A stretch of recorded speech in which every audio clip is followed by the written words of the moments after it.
রাত যতই গভীর হোক, তেহরানের আকাশ যেন সবসময় পাহারায় থাকে। কেউ জানে না কোথায় লুকানো আছে ডজন ডজন ক্ষেপণাস্ত্র, কোথা থেকে উড়াল দেবে শত শত ড্রোন। ইরান এখন এমন এক প্রতিরক্ষা বলয় গড়ে তুলেছে যা শুধু ইসরায়েল নয়, পুরো পশ্চিমা বিশ্বকে ভাবনায় ফেলেছে। প্রতিরক্ষার নকশা। ইরানের সামরিক শক্তি এক কথায় রহস্যময়। ভেতরের চিত্র কেউ স্পষ্ট জানে না, কিন্তু বাইরে থেকে দেখা যায় দেশটি দিন দিন প্রতিরক্ষায় সর্বোচ্চ শক্তি অর্জন করছে। আকাশ প্রতিরক্ষা ব্যবস্থার আধুনিকায়ন থেকে শুরু করে হাইপারসনিক ব্যালিস্টিক ক্ষেপণাস্ত্র, এমনকি আত্মঘাতী ড্রোন, সবকিছুতেই এগিয়ে যাচ্ছে তেহরান। মধ্যপ্রাচ্যে ইসরায়েল যখন প্রতিনিয়ত হামলা আর আগ্রাসনের হুমকি ছড়াচ্ছে, তখন ইরান দাঁড়িয়ে আছে শক্ত কণ্ঠে। এক অদৃশ্য ঢালের মতো তাদের প্রতিরক্ষা বলয় আজ ইহুদিবাদীদের সামনে ভয়ঙ্কর প্রতীক। অস্ত্র ভাণ্ডারের গোপন রহস্য। প্রেস টিভির প্রতিবেদনে বলা হয়েছে, ইরানের অস্ত্র ভাণ্ডারে এখন শুধু সাধারণ ক্ষেপণাস্ত্র নয়, ভূগর্ভস্থ 4টি গোপন কেন্দ্র ভরা আছে হাজার হাজার ড্রোন আর ব্যালিস্টিক মিসাইল দিয়ে। যে কোনো মুহূর্তে আঘাত হানতে প্রস্তুত এই ভাণ্ডার। সশস্ত্র বাহিনীর প্রধান মেজর জেনারেল আব্দুর রাহিম মুসাভি এক ভাষণে বলেছেন, যুদ্ধের চিত্র প্রতিনিয়ত বদলায়, আর সেই বদলের সঙ্গে তাল মিলিয়েই আমাদের সমর কৌশল গড়ে তুলতে হবে। উদীয়মান হুমকি থেকে রক্ষার একমাত্র পথ শক্তিশালী প্রতিরক্ষা। নিষেধাজ্ঞা ভেঙে এগিয়ে যাওয়া।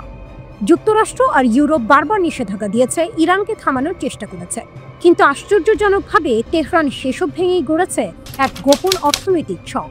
কেন্দ্রবিন্দুতে আছে চীন ও রাশিয়া। তাদের সাহায্যে জ্বালানি তেল বাণিজ্য বাড়িয়ে নিয়েছে ইরান। ফলে নিষেধাজ্ঞা যেন উল্টো তাদের শক্তি বাড়িয়েছে। ইসরায়েলের ভয়। সাম্প্রতিক যুদ্ধগুলোতে ইরানের আধুনিক সমরাস্ত্রই ছিল আসল ঢাল। আকাশে ভেসে বেড়ানো ড্রোন আর গোপন ক্ষেপণাস্ত্রের ভয় ইসরায়েলকে নতুন করে হিসাব কষতে বাধ্য করেছে। বিশ্লেষকরা বলছেন, আজকের ইরান আর 10 বছর আগের ইরান নয়। এখনকার ইরান এক আঞ্চলিক শক্তি, যার আকাশে প্রতিরক্ষার বলয় ভেদ করা প্রায় অসম্ভব। একজন বৃদ্ধ গ্রামবাসী হয়তো দাঁড়িয়ে আছেন পাহাড়ের ঢালে দাঁড়িয়ে। দূরে আকাশে ইরানি ড্রোনের গুনগুন শব্দ শোনা যাচ্ছে।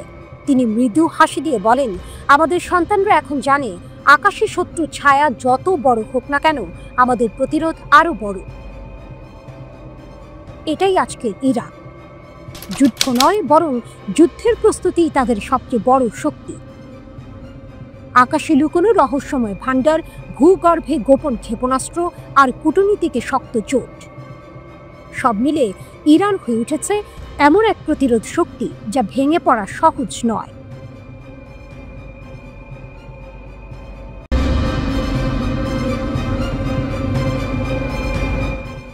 রাতের আকাশে এখনো যেন ভেসে আছে সেই দগ্ধ ধোঁয়া। ইসরায়েলের সাথে 12 দিনের যুদ্ধ শেষ হলেও এর প্রতিধ্বনি থামেনি। আর যুদ্ধের পরপরই ইরান ছুঁড়ে দিয়েছে এমন এক ঘোষণা যা শুনে শত্রুপক্ষের চোখে ঘুম নেই। তেহরান বলছে, আমাদের আসল ক্ষেপণাস্ত্র এখনো প্রকাশ্যে আসেনি। যুগের পর যুগ ধরে ইরান গড়ে তুলেছে বিশাল মিসাইল ভাণ্ডার। শুধু সঞ্চয় নয়, প্রয়োজনে তার শক্তির স্বাক্ষরও রেখেছে। হাইপারসনিক ক্ষেপণাস্ত্র, খাইবার শেকান, হাজ কাশেমের মতো ভয়ঙ্কর অস্ত্র দিয়ে ইসরায়েলি দখলদার আর তাদের মার্কিন মিত্রদের ভেঙে চুরমার করে দিয়েছিল খামেনির বাহিনী। হাইপারসনিক ক্ষেপণাস্ত্র, খাইবার শেকান, হাজ কাশেমের মতো ভয়ঙ্কর অস্ত্র দিয়ে ইসরায়েলি দখলদার আর তাদের মার্কিন মিত্রদের ভেঙে চুরমার করে দিয়েছিল খামেনির বাহিনী। আয়রন ডোমের গর্ব, সেগুলো মুখ থুবড়ে পড়েছিল ইরানি আঘাতে। কিন্তু এবার ঘোষণা আরো ভয়ানক। প্রতিরক্ষামন্ত্রী ব্রিগেডিয়ার জেনারেল আজিজ নাসিরজাদে জানিয়েছেন, ইরানের ক্ষেপণাস্ত্র ভাণ্ডার এখন দেশের সীমান্ত ছাড়িয়ে 50টিরও বেশি দেশে পৌঁছে গেছে। তার কথায়, এগুলো কেবল আগের যুদ্ধের মিসাইল নয়, বরং তার চেয়েও বহুগুণ শক্তিশালী ও আধুনিক। এখানেই রহস্য। নাসিরজাদে ইচ্ছে করে এই সবকিছু খোলাসা করেননি। তিনি শুধু বললেন, যদি শত্রুপক্ষ আবার আগ্রাসী পদক্ষেপ নেয়, তবে আমরা নতুন অস্ত্রগুলো ব্যবহার করব। এর মানে যুদ্ধক্ষেত্রে এখনো ইরানের ভাণ্ডারের আসল অস্ত্রের দেখা মেলেনি। বিশ্ব তাই আজ কল্পনা করছে সেই লুকানো শক্তি কতটা ভয়ঙ্কর হতে পারে। অবাক করা তথ্য দিচ্ছে আল মায়াদি। তাদের প্রতিবেদনে বলা হয়েছে, সাম্প্রতিক যুদ্ধে ইরান যেসব ক্ষেপণাস্ত্র ব্যবহার করেছে সেগুলো আসলে বহু বছর আগের তৈরি। পুরনো অস্ত্র দিয়ে ইসরায়েল আর আমেরিকার বিরুদ্ধে তেহরান এমন তাণ্ডব চালিয়েছে যে প্রতিপক্ষ পর্যদস্ত হয়ে পড়েছিল। অথচ প্রতিরক্ষা শিল্পে ইরান এখন আরও আধুনিক, আরও উন্নত প্রজন্মের ক্ষেপণাস্ত্র তৈরি করে ফেলেছে। কল্পনা করা যায়, যদি পুরনো অস্ত্রেই ইসরায়েলকে মাথা নিচু করতে হয়, তবে নতুন অস্ত্র ময়দানে নামলে কি হবে? যুদ্ধের অর্থনৈতিক হিসাবও চোখ খুলে দেওয়ার মতো। ইরানি ক্ষেপণাস্ত্র আর ড্রোনের পাল্টা হামলা ঠেকাতে গিয়ে ইসরায়েলের খরচ হয়েছে প্রায় $5 বিলিয়ন। তবুও ব্যর্থ হয়েছে তাদের আয়রন ডোম। আছড়ে পড়েছে খাইবার শেকান, হাজ কাশেমের মতো ক্ষেপণাস্ত্র অধিকৃত ভূখণ্ডের বুকে। প্রতিটি বিস্ফোরণ যেন এক একটি ঘোষণা, ইরানকে থামানো যাবে না। যুদ্ধের সময় যে মিসাইল ব্যবহৃত হয়েছে সেগুলো ছিল কেবল আইসবার্গের চূড়া। এর নিচে লুকিয়ে আছে ইরানের আসল শক্তি, যে অস্ত্রগুলো এখনো প্রকাশ্যে আসেনি। প্রতিরক্ষামন্ত্রী নাসির জাদের ইঙ্গিত তাই শুধু হুমকি নয়, বরং এক শীতল বার্তা। পরবর্তী সংঘাতে শত্রুর সামনে দাঁড়াবে এমন এক ঝড় যা তারা আগে কখনো দেখেনি। আজ ইরানের বার্তা স্পষ্ট। প্রতিরক্ষা শিল্পের অগ্রগতি তাদের এমন এক স্তরে নিয়ে গেছে যেখানে তারা একাই প্রতিরোধের কেন্দ্র। শত্রুরা যতই লজিস্টিক দিক থেকে সহায়তা পাক, যতই গোয়েন্দা তথ্য ভাগ করুক, ইরানের মিসাইল শক্তির সামনে সবই তছনছ হয়ে যাবে। এ যেন এক সিনেমেটিক দৃশ্য। মঞ্চে দাঁড়িয়ে আছে খামেনির বাহিনী, হাতে অদেখা অস্ত্রের ভাণ্ডার, পেছনে জ্বলে ওঠা আগুনের রেখা, আর সামনে দাঁড়িয়ে থাকা শত্রুর বুক কাঁপছে, কারণ তারা জানে আসল খেলা এখনো শুরু হয়নি।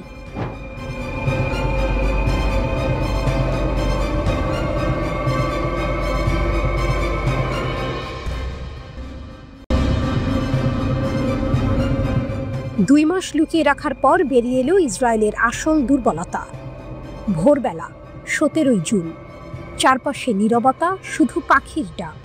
হঠাৎ আকাশ ফুঁড়ে নেমে আসে এক ভয়ঙ্কর শব্দ।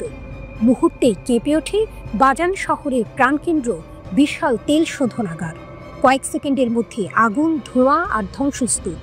তখন হয়তো কেউ ভাবেনি এই হামলার সত্যিটা 2 মাস পরে বের হবে, আর সেই সত্যি গোটা বিশ্বের নিরাপত্তা ভাবনায় কাঁপন ধরাবে। ইসরায়েলের নীরবতা ইরানের গোপন শক্তি। যুদ্ধবিরতির পর থেকে ইসরায়েল চুপচাপ। নেতানিয়াহুর প্রশাসন একটিও শব্দ উচ্চারণ করেনি। সবাই ভেবেছিল হয়তো বড় ক্ষতি হয়নি, কিন্তু ইরানের রাষ্ট্রীয় বার্তা সংস্থা মেহের নিউজ এক প্রতিবেদনে জানায়, বাজানের শোধনাগার শুধু আঘাত পায়নি, একেবারে ভস্মীভূত হয়েছে। প্রাণ হারিয়েছেন অন্তত 3 জন কর্মী, ক্ষতির পরিমাণ $200 মিলিয়ন ছাড়িয়েছে। পুরো জ্বালানি সরবরাহ ব্যবস্থা ভেঙে পড়েছে। শুধু তাই নয়, শোধনাগারটি এখন পুরোপুরি বন্ধ, আবার চালু হতে কয়েক মাস লেগে যাবে। হামলার চিত্র। হিব্রু সংবাদ মাধ্যমের বরাতে বলা হয়েছে, ক্ষেপণাস্ত্রটি আঘাত হানার সঙ্গে সঙ্গে শোধনাগারের একটি বড় কক্ষ ধসে পড়ে। ধ্বংসস্তূপ ও আগুনের নিচে চাপা পড়ে 3 জন কর্মী মারা যান। ইসরায়েলের বিদ্যুৎ ব্যবস্থা, আলোকসজ্জা আর জ্বালানি সরবরাহ ব্যাপকভাবে ভেঙে পড়ে। অর্থাৎ এক আঘাতেই ইরান দেখিয়ে দিয়েছে শুধু সামরিক ঘাঁটি নয়, ইসরায়েলের অর্থনীতির হৃৎপিণ্ডও টার্গেট করতে পারে তারা। এই হামলা কোনো আকস্মিক ঘটনা নয়, এটি ছিল ইরানের ইসলামী বিপ্লবী গার্ড বাহিনীর ট্রু প্রমিস 3 অভিযানের অংশ। এর আগে 13 জুন থেকে টানা 12 দিন ইসরায়েল ইরানের ঘাঁটি, পারমাণবিক স্থাপনা আর আবাসিক এলাকায় বিমান হামলা চালায়। জবাব দিতে দেরি করেনি তেহরান। একের পর এক ক্ষেপণাস্ত্র ছুড়ে তারা জানিয়ে দিয়েছে, আমরা আঘাত হানলে তার প্রতিধ্বনি বাজবে তেল আবিবে। এতটাই ভয়ঙ্কর ছিল পরিস্থিতি যে যুক্তরাষ্ট্রকেও তড়িঘড়ি যুদ্ধবিরতির ডাক দিতে হয়। অবশেষে 24 জুন কার্যকর হয় যুদ্ধবিরতি। ভাবুন, একদিকে আগুনে জ্বলছে বিশাল তেল শোধনাগার, চারপাশে কালো ধোঁয়ার বেগ। অন্যদিকে ইরানের নিয়ন্ত্রণ কক্ষে লাল আলো জ্বলছে, স্ক্রিনে ভেসে উঠছে টার্গেট সফল হওয়ার খবর। যেখানে ইসরায়েল গোপনে ক্ষত লুকিয়েছে, সেখানেই ইরান বিশ্বকে দেখিয়েছে নিজের নতুন শক্তি। এই হামলা প্রমাণ করেছে ইরান শুধু প্রতিরক্ষা নয়, আক্রমণেও সমান ভয়ঙ্কর। আর ইসরায়েলের সবচেয়ে সুরক্ষিত স্থাপনায় আঘাত হানার ক্ষমতা রাখে তারা। বিশ্বজুড়ে আলোচনার ঝড় উঠেছে। ইসরায়েল কি সত্যি অভেদ্য, নাকি তেহরানের হাতে এমন এক শক্তি উঠে এসেছে যেটি গোটা মধ্যপ্রাচ্যের খেলার নিয়মে পাল্টে দিতে পারে?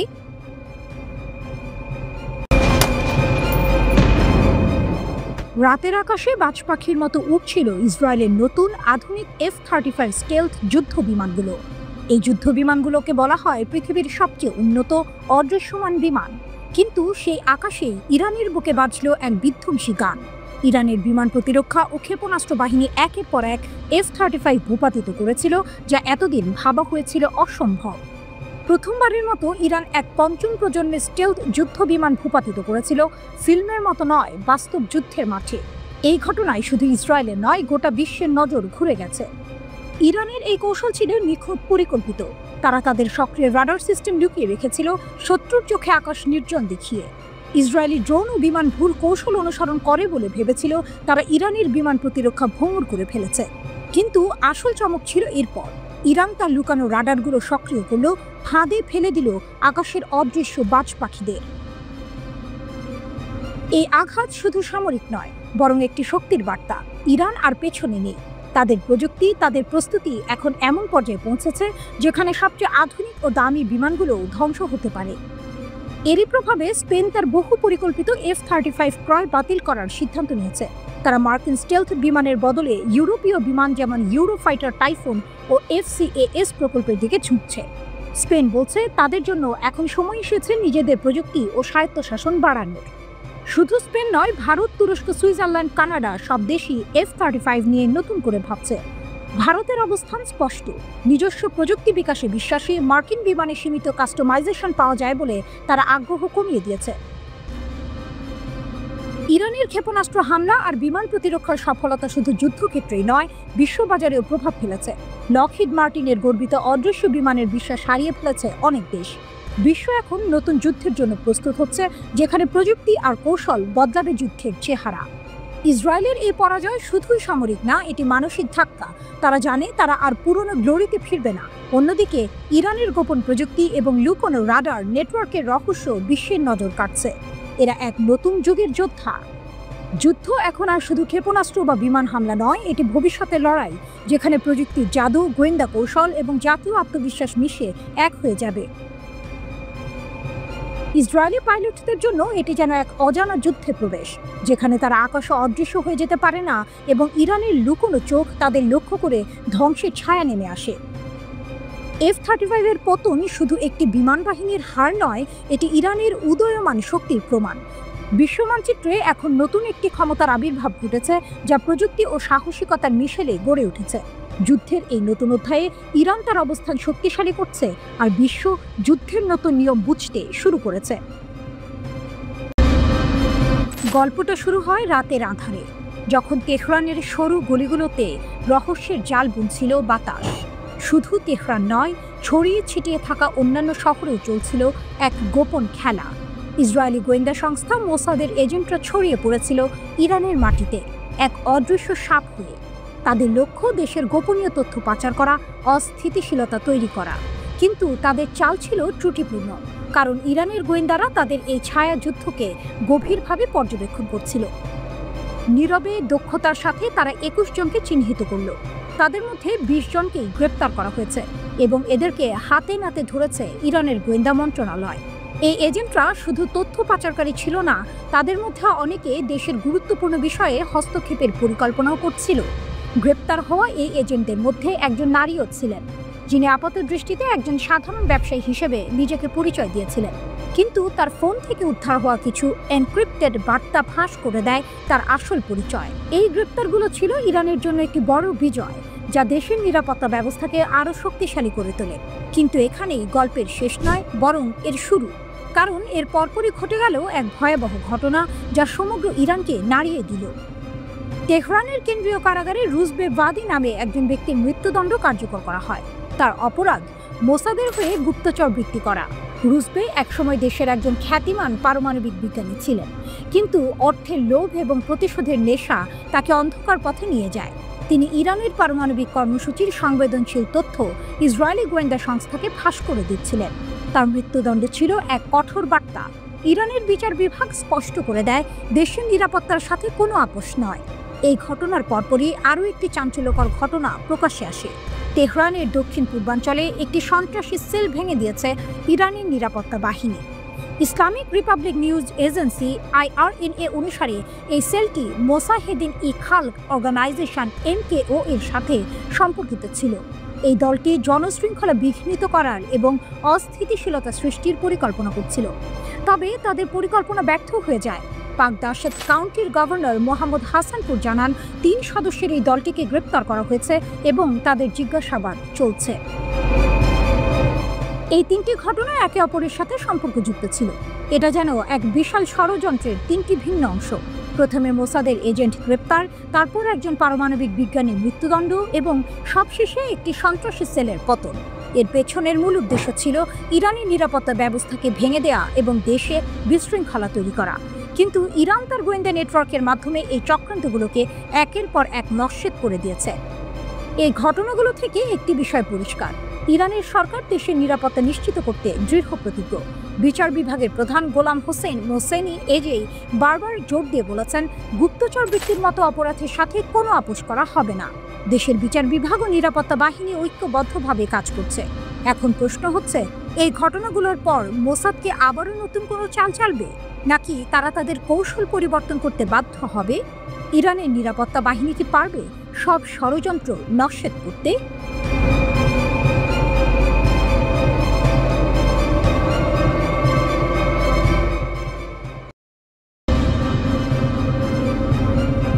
ফাঁসির মঞ্চে এক পরমাণু বিজ্ঞানী, বিশ্বাসঘাতকতার এক নির্মম গল্প। গল্পটা শুরু হয়েছিল নীরবে। এক ফাঁসি কার্যকর হয়েছে, খবরটা যেন প্রতিদিনকার সাধারণ এক ঘটনার মতো। কিন্তু এই সাধারণের আড়ালে লুকিয়ে ছিল এক চাঞ্চল্যকর সত্য, এক ভয়ঙ্কর বিশ্বাসঘাতকতার গল্প। এই ফাঁসির আসামি কোনো সাধারণ অপরাধী নয়।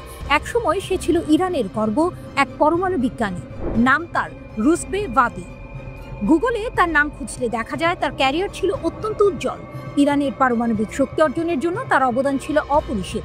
ডক্টরেট ডিগ্রিধারী এই বিজ্ঞানী ২০১১ সালে দেশের সবচেয়ে সেরা কিছু পরমাণু বিজ্ঞানীর সঙ্গে মিলে একটি গবেষণাপত্র লিখেছিলেন। তাদের এই গবেষণা ইরানের পারমাণবিক অগ্রগতির এক গুরুত্বপূর্ণ ধাপ ছিল। কিন্তু কে জানতো, দেশের উন্নতির জন্য দিনরাত পরিশ্রম করা এই মানুষটির ভেতরেই লুকিয়েছিল এক বিষাক্ত সাপ। ইরানের বিচার বিভাগ ঘোষণা করে ইসরায়েলের গুপ্তচর হিসেবে কাজ করার জন্য রুজবে ভাদির মৃত্যুদণ্ড কার্যকর করা হয়েছে। ইরানের এই বিশ্বাসঘাতকতার গল্পটা যেন এক সিনেমার প্লট। সেই জুন মাসে ইসরায়েলের সঙ্গে সংঘাতে যে কয়েকজন ইরানি পরমাণু বিজ্ঞানী শহীদ হয়েছিলেন, রুজবে তাদেরই একজন সহকর্মী ছিলেন। তিনি শহীদ বিজ্ঞানীদের সম্পর্কে গুরুত্বপূর্ণ গোপন তথ্য মোসাদের হাতে তুলে দিয়েছিলেন। এই তথ্যই হয়তো সেই হামলার কারণ। সরকার বলছে ভাদিকে অনলাইনে নিয়োগ করা হয়েছিল। মোসাদের একজন কর্মকর্তা তাকে যাচাই বাছাই করেন, তারপর তাকে কেভিন নামে পরিচিত একজন হ্যান্ডলারের কাছে হস্তান্তর করা হয়। মোসাদ বুঝতে পারে ভাদির কর্মক্ষেত্র ও তার পদমর্যাদা তাকে এক উচ্চ মূল্যবান উৎস করে তুলতে পারে। মোসাদ তাই তাকে সরাসরি তাদের সেরা একটি বিভাগের সাথে যুক্ত করে। তাকে প্রতি মাসে একটি ক্রিপ্টোকারেন্সি ওয়ালেটের মাধ্যমে অর্থ প্রদান করা হতো, যেন তার গতিবিধি বোঝা না যায়। ভাদিকে শুধু টাকা দিয়ে শান্ত করা হয়নি, তাকে দেওয়া হয়েছিল একটি বিশেষ ফোন, ল্যাপটপ এবং 2টি ফ্ল্যাশ ড্রাইভ। এরপর তাকে দেওয়া হয় গোপন তথ্য সংগ্রহের প্রশিক্ষণ। সফলভাবে প্রশিক্ষণ শেষে তিনি ইরানের সবচেয়ে স্পর্শকাতর ও গোপন তথ্য মোসাদের কাছে পাচার করা শুরু করেন। এই বিশ্বাসঘাতকতা শুধু একজন বিজ্ঞানীর নয়, পুরো দেশের প্রতি ছিল এক ভয়ঙ্কর আঘাত। ঘটনাটি আবারও প্রমাণ করে শত্রুরা কেবল সামরিক শক্তি দিয়ে আঘাত করে না, তারা দেশের ভেতর থেকেই শত্রুদের তৈরি করার চেষ্টা করে। কিন্তু ইরান তার শক্তি ও প্রতিরোধের প্রমাণ রেখেছে। বিশ্বাসঘাতককে খুঁজে বের করে তাকে সর্বোচ্চ শাস্তি দিয়ে ইরান প্রমাণ করেছে যে দেশের নিরাপত্তার সঙ্গে কোনো আপোষ করা হবে না। এই ফাঁসি কেবল একজন অপরাধীর শাস্তি নয়, এটি ইরানের সেই শক্তির প্রতিধ্বনি যা দেশের সার্বভৌমত্ব ও নিরাপত্তার জন্য যে কোনো মূল্যে লড়তে প্রস্তুত। এই ফাঁসির ঘটনাটি যেন এক সতর্কবাণী, যা বলছে যে কোনো দেশের সবচেয়ে বড় শত্রু দেশের বাইরের নয়, বরং ভেতরের বিশ্বাসঘাতকরা। ইরানের এই কঠোর পদক্ষেপ প্রমাণ করে দেশের সুরক্ষার জন্য তারা কতটা দৃঢ় প্রতিজ্ঞ।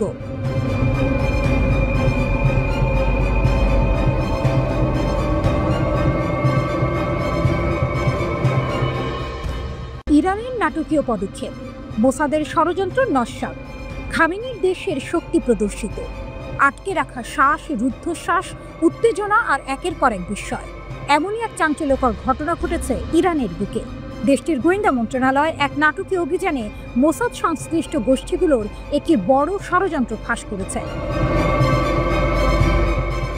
সিস্তান ও বালুচেস্তান প্রদেশের শান্ত মাটিতে হঠাৎ করেই যেন যুদ্ধ শুরুর দামামা বেজে উঠল।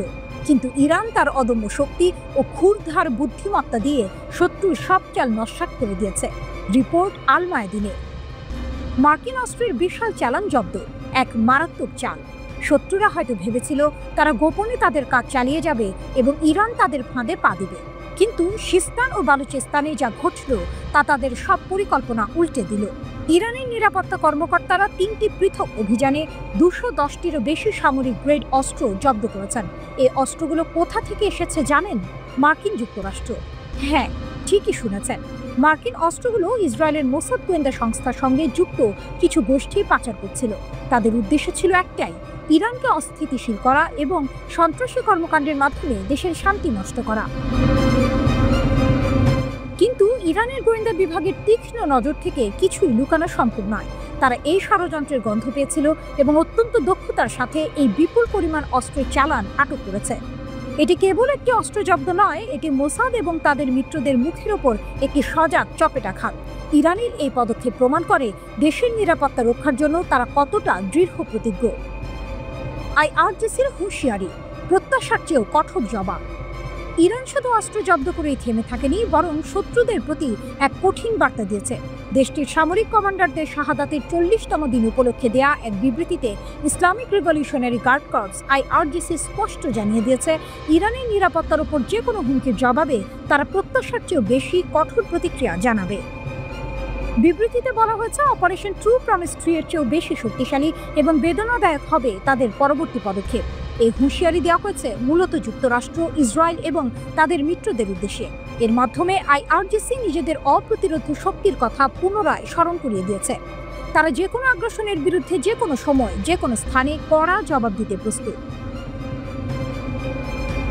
এই ঘটনাগুলো কেবল অস্ত্রের চালান আটকের খবর নয়, বরং এটি ইরানের অদম্য শক্তি, সামরিক প্রস্তুতি এবং দেশের নিরাপত্তা নিশ্চিত করার দৃঢ় প্রতিজ্ঞার এক সুস্পষ্ট প্রতিফলন।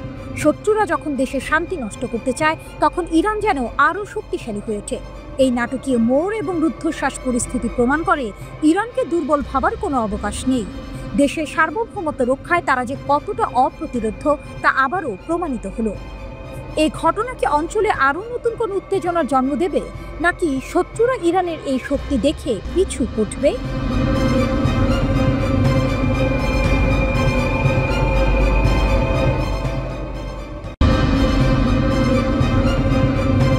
মধ্যপ্রাচ্যের আকাশে আবারও কি ঘনিয়ে আসছে নতুন ঝড়ের পূর্বাভাস?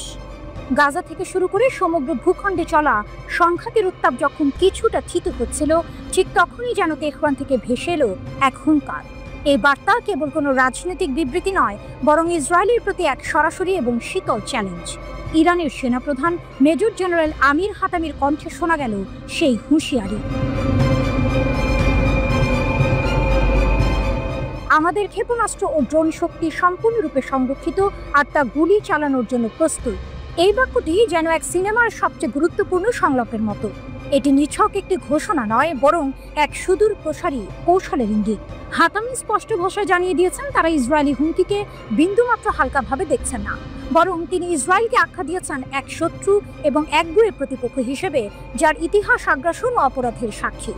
তার মতে, ইসরায়েলের নৃশংস কর্মকাণ্ড শুধু গত 2 বছরের গাজা হামলায় সীমাবদ্ধ নয়, বরং 80 বছরের কম সময়ের ইতিহাস জুড়ে তা বারবার দেখা গেছে। ইরানের এই অনড় অবস্থান আসলে তাদের শক্তির এক গভীর আত্মবিশ্বাস থেকে এসেছে। হাতামি জোর দিয়ে বলেন, জাতি হিসেবে তারা অনেক ত্যাগ স্বীকার করেছে। জ্যেষ্ঠ কমান্ডার, বিজ্ঞানী এবং নিরীহ বেসামরিকদের শাহাদাত বরণ করতে হয়েছে। কিন্তু তার দাবি, এই অসম যুদ্ধে তারা জয়লাভ করেছে, কারণ তারা শত্রুর ওপর উল্লেখযোগ্য আঘাত হেনেছে এবং তাদের সব কৌশলগত লক্ষ্য ব্যর্থ করে দিয়েছে। পশ্চিমা বিশ্ব যখন ইরানকে কোণঠাসা মনে করছিল, তখন তারা নিজেদেরকে বিজয়ী হিসেবে দেখছে। এটি কেবল সামরিক শক্তি নয়, বরং এক মানসিক প্রতিরোধের বিজয়। সেনাপ্রধান আরও বলেছেন, তাদের এই ক্ষমতা সুরক্ষিত ও সুদৃঢ় থাকবে। তাদের প্রতিশোধমূলক অভিযান যুদ্ধবিরতির শেষ মুহূর্ত পর্যন্ত জারি ছিল, আর ভবিষ্যতেও দেশের প্রতিরক্ষা শিল্প, বৈজ্ঞানিক অগ্রগতি এবং প্রযুক্তিগত উন্নয়নকে তারা আরও দৃঢ় সংকল্পের সাথে এগিয়ে নিয়ে যাবে।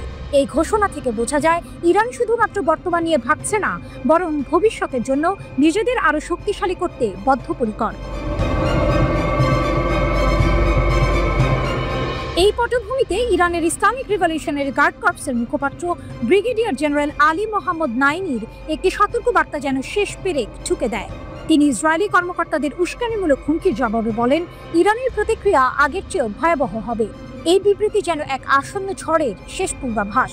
এটি কেবল কথার কথা নয়, বরং ড্রোন ও ক্ষেপণাস্ত্রের শক্তির ওপর ভিত্তি করে দেয়া একটি বাস্তব হুমকি।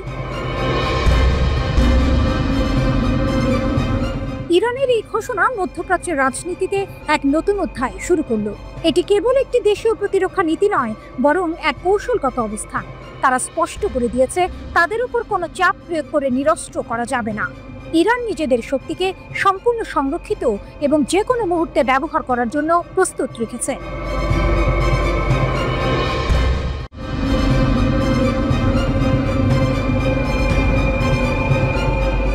আবারও ক্ষেপণাস্ত্র হামলার পর ভূগর্ভস্থ আশ্রয় কেন্দ্রে ইসরায়েলিরা। তেল আবিবের সতর্ক অবস্থানে মধ্য ইসরায়েল জুড়ে সাইরেন বাজানোয় আতঙ্ক ছড়িয়ে পড়ে। ইয়েমেনের সশস্ত্র বাহিনী বেন গুরিয়ন বিমানবন্দরে হাইপারসনিক ক্ষেপণাস্ত্র হামলার দাবি করেছে। ইয়েমেনিদের ছোড়া একটি ব্যালিস্টিক ক্ষেপণাস্ত্র ইসরায়েলি বিমান প্রতিরক্ষা বাহিনী প্রতিহত করার দাবি করেছে।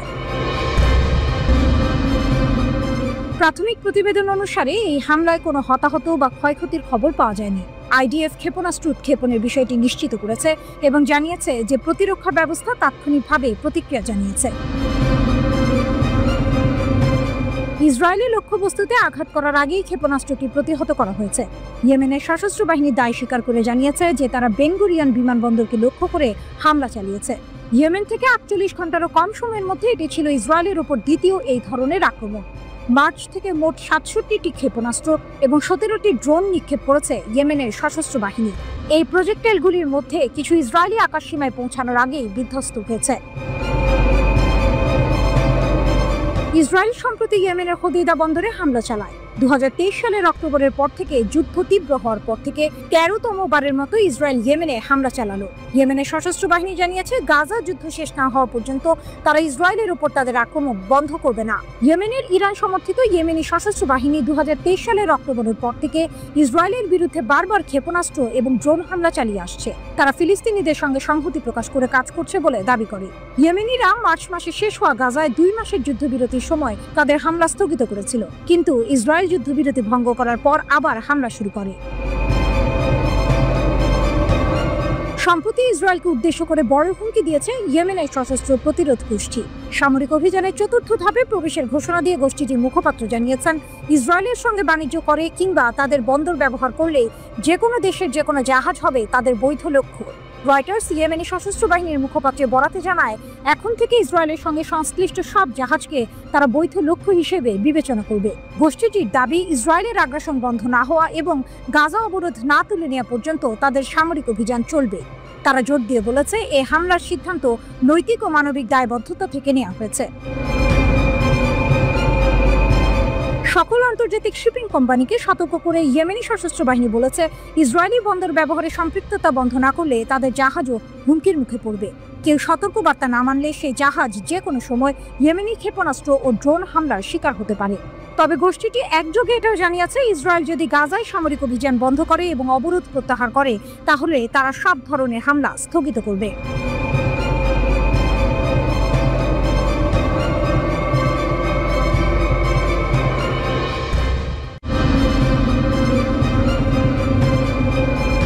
ইরান অদম্য এক জাতির অবিশ্বাস্য উত্থান।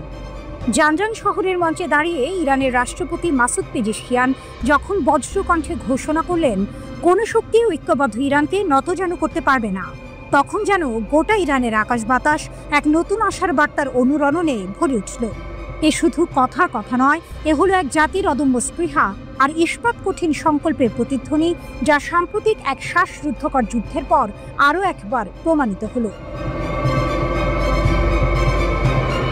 কে ভেবেছিল যে দেশটার উপর ইসরায়েল আর আমেরিকার যৌথ আগ্রাসন নেমে এসেছিল, সেই দেশই এত দ্রুত নিজেদের শক্তি ও সক্ষমতার এমন এক নজির স্থাপন করবে যা বিশ্বকে তাক লাগিয়ে দেবে।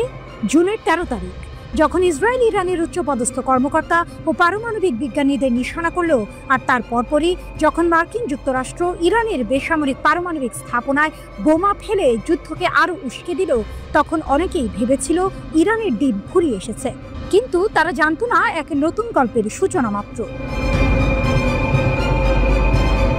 এ যেন এক হলিউডের থ্রিলারের চিত্রনাট্য।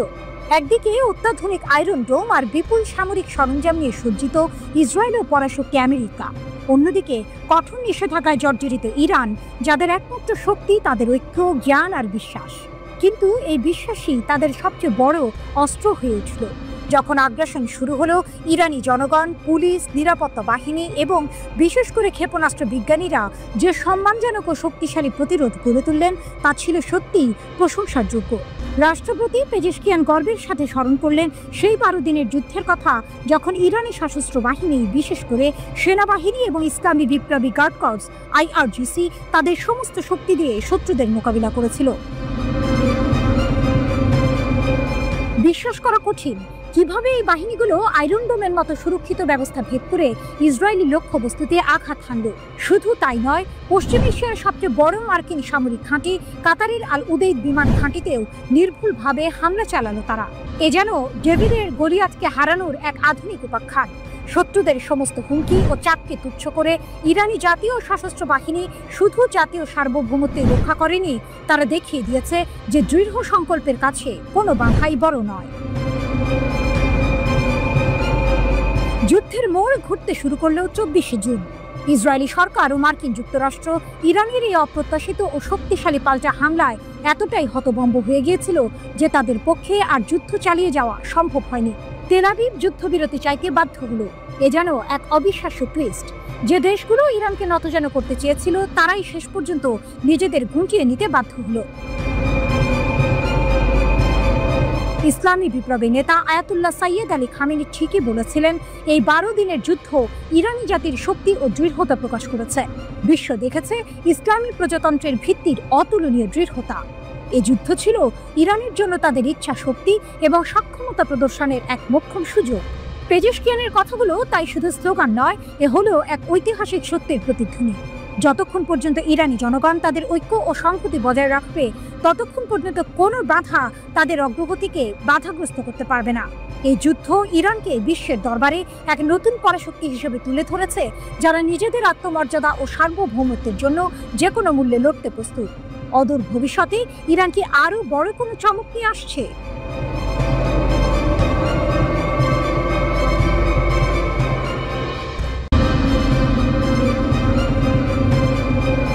ইরান নেতানিয়াহুকে আতঙ্কিত করে তুলেছে।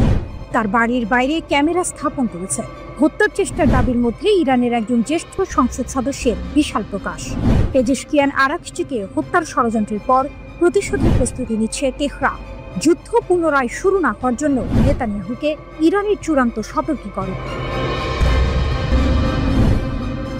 উত্তেজনার মধ্যে ইরান সর্বোচ্চ স্তরে ইসরায়েলের নিরাপত্তা লঙ্ঘন করেছে বলে দাবি করেছে। 12 দিনের যুদ্ধের 1 মাস পর একজন জ্যেষ্ঠ ইরানি আইন প্রণেতা ইসরায়েলি প্রধানমন্ত্রীকে ভয় দেখিয়ে একটি বার্তা দিয়েছেন। মোস্তফা জায়রি দাবি করেছেন যে ইরানি এজেন্টরা নেতানিয়াহুর বাড়ির বাইরে একটি ক্যামেরা স্থাপন করতে সক্ষম হয়েছে। ইরানি সংসদ সদস্যের বিস্ফোরক দাবিটি 29 জুলাই ইরান ইন্টারন্যাশনাল রিপোর্ট করেছে। জায়েরি ইরানি সংসদের জাতীয় নিরাপত্তা ও বৈদেশিক নীতি কমিটির সদস্য। একজন ইরানি সংসদ সদস্য দাবি করেছেন, ইসরায়েলি নেতানিয়াহুর বাড়ির সামনে একটি নিরাপত্তা ক্যামেরা স্থাপন করা হয়েছে। ইরান ইন্টারন্যাশনাল অনুসারে জায়নিস্টিক গ্যাং কম্পাউন্ডে কোনো গোপন স্থান বলে কিছু নেই, জায়েরি বলেছেন। জায়েরি একটি এক্স পোস্টে সতর্ক করে বলেছেন, ইরান এর আগে কখনো ইসরায়েলি প্রধানমন্ত্রী এত ঘনিষ্ঠ ছিল না। বেনিয়ামিন নেতানিয়াহুর বিরুদ্ধে কথিত হত্যা প্রচেষ্টার মাত্র কয়েকদিন পরেই এটি এসেছে। 23 জুলাই 70 বছর বয়সী একজন গুরুতর অসুস্থ কর্মীর বিরুদ্ধে ইসরায়েলি প্রধানমন্ত্রীকে হত্যার ষড়যন্ত্রের অভিযোগ আনা হয়েছে। ওই নারী কেন্দ্রীয় ইসরায়েলের বাসিন্দা এবং দীর্ঘদিন ধরে সরকার বিরোধী আন্দোলনের সঙ্গে যুক্ত বলে জানিয়েছে কর্তৃপক্ষ। পুলিশের মতে অভিযুক্ত ওই নারী নেতানিয়াহুকে হত্যার জন্য নিজ হাতেই একটি বিস্ফোরক তৈরি করেছিলেন। পরিকল্পনা বাস্তবায়ন করতে তিনি আরও কয়েকজন সরকার বিরোধী কর্মীর সঙ্গে যোগাযোগ করে অস্ত্র সংগ্রহের চেষ্টা করেছিলেন। শুধু তাই নয়, নেতানিয়াহুর নিরাপত্তা ব্যবস্থা সম্পর্কেও তথ্য জানার চেষ্টা করেন তিনি। 28 জুলাই ইসরায়েলি মন্ত্রী ইসরায়েল কাটসের বিরুদ্ধেও একটি হত্যার ষড়যন্ত্রের কথা প্রকাশ করা হয়েছে। একজন ইসরায়েলি নাগরিক ইসরায়েল কাটসের বাড়ির কাছে একটি শক্তিশালী বোমা রেখেছিলেন বলে অভিযোগ করা হয়েছে। তেহরানের হাই প্রোফাইল হত্যার চেষ্টার অভিযোগের পর ইরানি এমপির দাবিও এসেছে। ইরানের পররাষ্ট্রমন্ত্রী আরাকচি একটি সাক্ষাৎকারে দাবি করেছেন তার নিজের বাড়ির বিপরীতে একটি বাড়িতে বোমা রাখা হয়েছিল। ইরানের রাষ্ট্রীয় টিভিতে আরাকচি এ মন্তব্য করেছেন, কিন্তু ইরান ইন্টারন্যাশনাল অনুসারে সাক্ষাৎকারটি সম্প্রচারিত হয়নি। 12 দিনের যুদ্ধের সময় 16 জুন ইসরায়েল ইরানের রাষ্ট্রপতিকে হত্যার চেষ্টা করেছিল বলেও অভিযোগ রয়েছে। ফার্সের একটি প্রতিবেদনে বলা হয়েছে, পেজিশকিয়ানদের একটি বৈঠক স্থলে ইসরায়েল 6টি ক্ষেপণাস্ত্র বা বোমা দিয়ে আঘাত করেছিল। একটি গোপন ভূগর্ভস্থ স্থাপনায় ওই সভা চলাকালে ইসরায়েল সেই স্থাপনার উভয় দিকের প্রবেশ পথে বোমা হামলা চালায়। এ সময় জরুরি বের হওয়ার পথ দিয়ে তিনি ও অন্যরা বের হয়ে আসার সময়ে তার পায়ে সামান্য আঘাত লাগে। 12 দিনের এই যুদ্ধ চলার সময় সামাজিক মাধ্যমে আসা ভিডিওগুলোতে দেখা গেছে তেহরানের উত্তর পশ্চিমাঞ্চলে একটি পর্বত এলাকায় বারবার হামলা করেছে ইসরায়েল।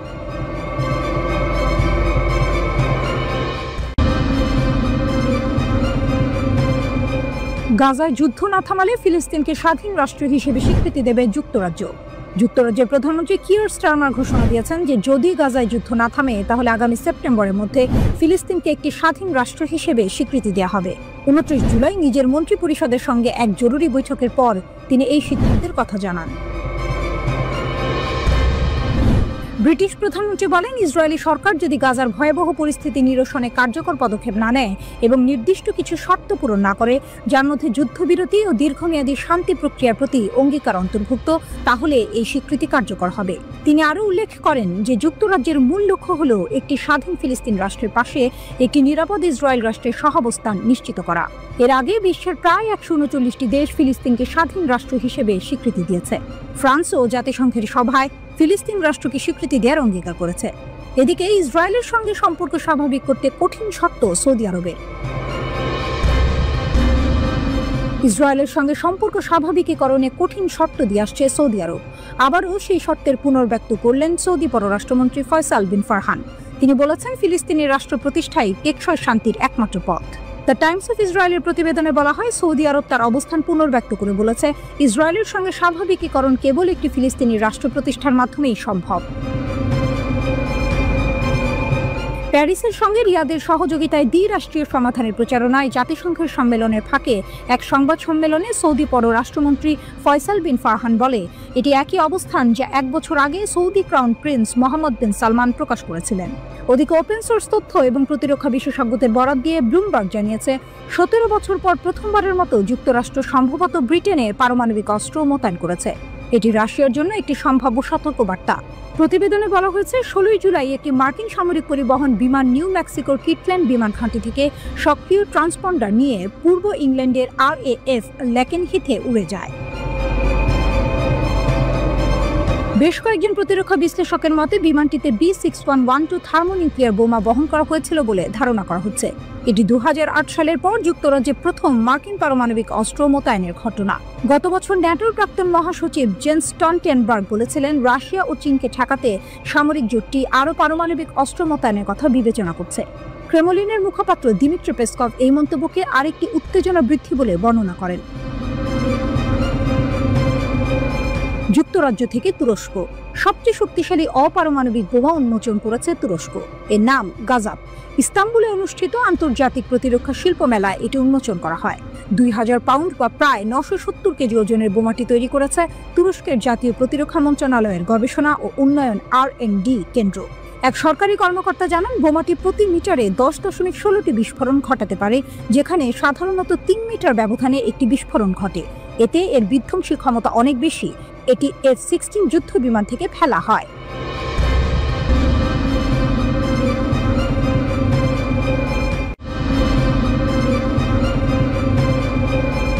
নেতানিয়াহুর যুদ্ধের আসল মূল্য।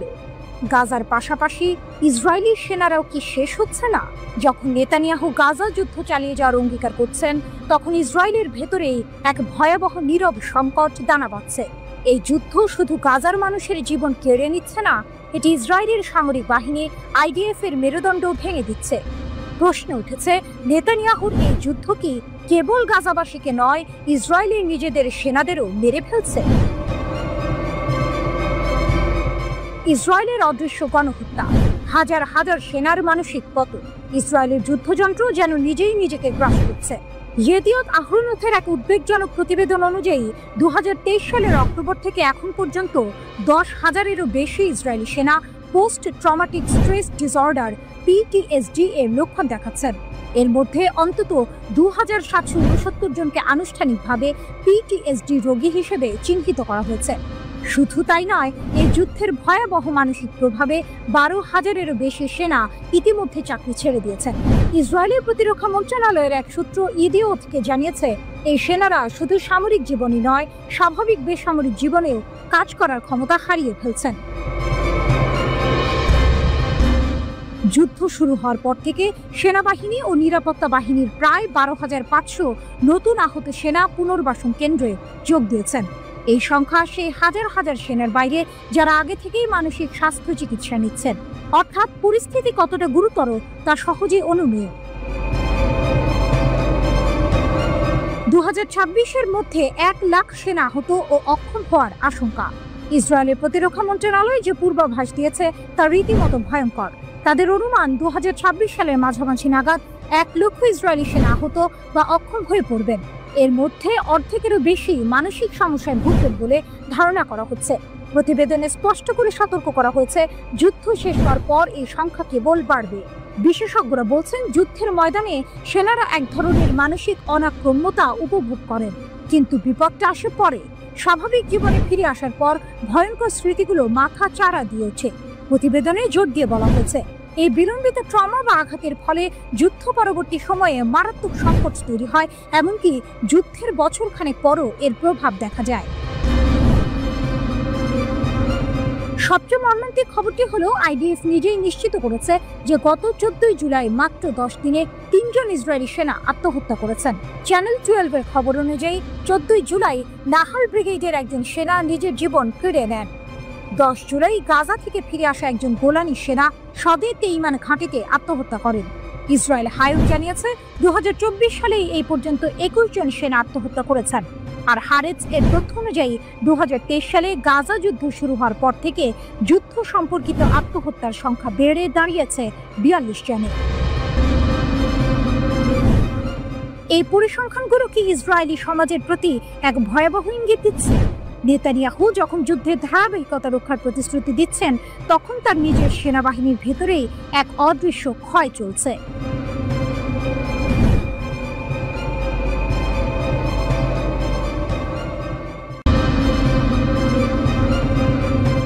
ইয়েমেন নতুন করে 5টি ড্রোন ব্যবহার করে ইসরায়েলের প্রতিশোধমূলক হামলা চালিয়েছে। ইয়েমেনের লোহিত সাগরের হুদায়দা বন্দরে ইসরায়েলি হামলার কয়েক ঘন্টা পরে এই ঘটনা ঘটল। ইসরায়েলে ইয়েমেনের ড্রোন হামলা, গাজার সমর্থনে প্রতিশোধমূলক অভিযান। ইয়েমেনের সশস্ত্র বাহিনী 21 জুলাই 5টি ড্রোন ব্যবহার করে ইসরায়েল অধিকৃত অঞ্চলের গভীরে গুরুত্বপূর্ণ কৌশলগত স্থানে সফলভাবে হামলা চালিয়েছে। এর কয়েক ঘন্টা আগে ইয়েমেনের লোহিত সাগরের হুদায়দা বন্দরে হামলা চালানো হয়েছিল। ইয়েমেনি সামরিক বাহিনী এক বিবৃতিতে জানিয়েছে যে তাদের ড্রোন ইউনিট বেন গুরিয়ন বিমানবন্দর এবং ইয়াফা অঞ্চলের আরেকটি সামরিক লক্ষ্যবস্তু, সেই সাথে উম্মে আল রাশরাশ বা ইলাত বন্দর, রামন বিমানবন্দর এবং অধিকৃত ফিলিস্তিনের আশদোদ এলাকার একটি গুরুত্বপূর্ণ লক্ষ্যবস্তুকে লক্ষ্য করে এই গুণগত সামরিক অভিযান পরিচালনা করেছে। হামলার কারণ গাজায় ইসরায়েলের গণহত্যা ও হুদায়দা বন্দরে আক্রমণ। ইয়েমেন জানিয়েছে যে এই হামলা গাজার ফিলিস্তিনিদের বিরুদ্ধে ইসরায়েলের চলমান গণহত্যা যুদ্ধ এবং দিনের শুরুতে লোহিত সাগরের হুদায়দা বন্দরে ইয়েমেনে ইসরায়েলের সর্বশেষ হামলার প্রতিক্রিয়া হিসেবে চালানো হয়েছে। সামরিক বাহিনী বিবৃতিতে জোর দিয়ে বলেছে যে ইয়েমেনের এই অভিযান সফলভাবে তার লক্ষ্য অর্জন করেছে। ইয়েমেনের সশস্ত্র বাহিনী আবারও গেট দিয়ে বলেছে যে তারা যে কোনো শত্রুতাপূর্ণ আক্রমণের মুখোমুখি হতে প্রস্তুত। ইসরায়েলের লক্ষ্য হল নিপীড়িত ফিলিস্তিনি জনগণের প্রতি তাদের ধর্মীয়, নৈতিক এবং মানবিক দায়িত্ব পালন করা থেকে তাদের বিরত রাখা। গত কয়েক মাস ধরে ইয়েমেন এই দায়িত্ব পালন করে আসছে। বিবৃতিতে আরও নিশ্চিত করা হয়েছে যে ইয়েমেন ফিলিস্তিনিদের সমর্থন অব্যাহত রাখবে এবং তাদের সংগ্রামের সাথে অটল সংহতি প্রকাশ করে ইসরায়েলের বিরুদ্ধে সামরিক অভিযান চালাবে। ইয়েমেনি সামরিক বাহিনী সতর্ক করে দিয়েছে, গাজার বিরুদ্ধে আগ্রাসন বন্ধ না হলে এবং এর উপর আরোপিত অবরোধ তুলে না নেওয়া পর্যন্ত আমাদের অভিযান থামবে না। ইসরায়েলের উপর আক্রমণের তীব্রতা বৃদ্ধির সতর্কতা।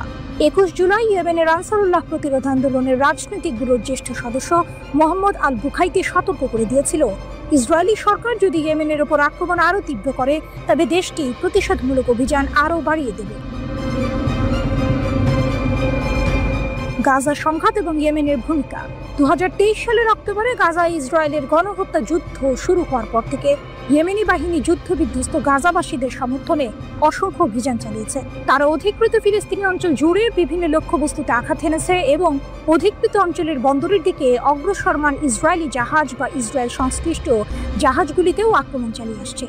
গাজায় ইসরায়েলি সরকারের রক্তক্ষয়ী আক্রমণে এখন পর্যন্ত কমপক্ষে 59,029 জন ফিলিস্তিনি নিহত হয়েছেন, যাদের বেশিরভাগই নারী ও শিশু। এই হামলাগুলো ইঙ্গিত দেয় যে ইয়েমেন ফিলিস্তিনিদের সমর্থনে তাদের সামরিক কার্যক্রম চালিয়ে যেতে বদ্ধপরিকর এবং ইসরায়েলের আগ্রাসন বন্ধ না হওয়া পর্যন্ত তারা থামবে না।